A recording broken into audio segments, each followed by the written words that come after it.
तर चला मित्रांनो, मी तुम्हाला दाखवतो आमच्या गावाकडचं मोहाचं झाड.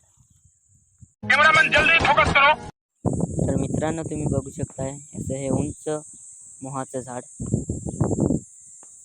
त्याला वरती मस्तपैकी पालवी फुटलेली आहे. हे खूप उंच दिसू राहिलंय कारण की ते उंचच आहे. तुम्हाला मोहाचं झाड दाखवतोय. त्या झाडाला बघा मोह पण लागलेले आहेत.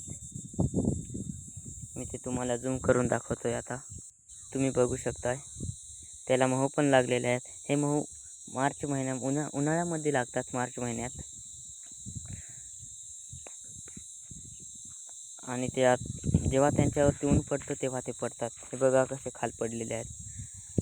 ते उचलायला खूप कंटाळा होऊन जातो, म्हणून शेतकरी एक खाल ताडपत्री टाकून त्याच्यावरती जे मोह पडतात ते गोळा करतात आणि उचलतात. अशा या व्हिडिओसाठी माझ्या चॅनेलला तुम्ही सबस्क्राईब करा. धन्यवाद.